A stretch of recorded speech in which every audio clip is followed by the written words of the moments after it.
Robert Duvall said something to me years ago, and he's been a mentor to me, and he said something that really struck me. It's a real popular thing to say with, critics that, this person or that person is a wonderful actor because they're so underplayed and so understated. Well, in fact, life's not like that. I mean, look at, some of the characters you see in real life, like in politics or whatever it is, there are moments that you might do something as an actor and something that a critic who thinks that might say, oh, that was over the top. But life is over the top, and life is subtle sometimes. And Duvall told me one time, he said, there's a very thin line between subtle and boring. Yeah. And sometimes, you see people just, do the sort of actor voice for 2.5 hours, and it's like, come on, dude, and it's like, yeah, Susie, one more thing.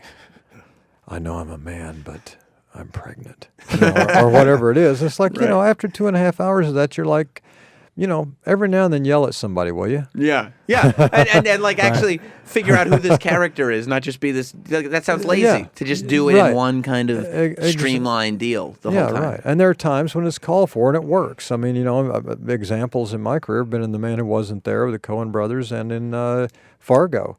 Well, I was going to ask you about Fargo because how did you know?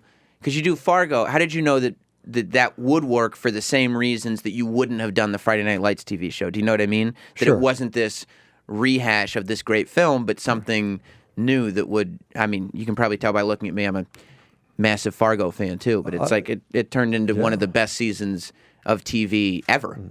That was a real decision to make. I mean, I know those guys, the Coen brothers. I've worked with them several times, and they're friends of mine. And I did make a call and ask them if they were cool with it. Kind of getting their blessing, if you will. And they what meant something to me is when I read the script and they did say, yeah, we're on board with this.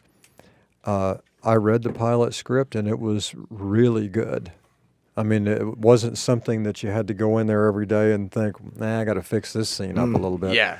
I just did what was there. The only thing I brought to the character was they were probably expecting a little bit more out there bad guy, probably a louder bad guy.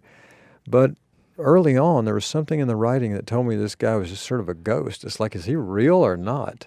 Is he going to disappear one day? Yeah, it was. Yeah, you really didn't know what to make of it at first. And the scene, like at the end, in the when he knows that he's been found. Yeah. Like that scene where you see you see finally some real emotion. Like you're really angry that you've been found and you left this guy behind. That whole life is over. Yeah. And now you have to actually deal with this. There's just this one, like those little moments where you're like, exactly. That's who he is. That's who he is as a person. He's furious that he has to deal with this now, and he becomes very murderous very quickly. Oh, yeah. Yeah. And as a killer, he knows that he has to be a ghost. He has to be an animal because he's the perfect example of a human being as close to the animal kingdom as you can be. Yeah. He actually is kind of a wolf, and he'll sneak up on you. And if you mess with him in an elevator, if you happen to be a bystander, he will just take care of you.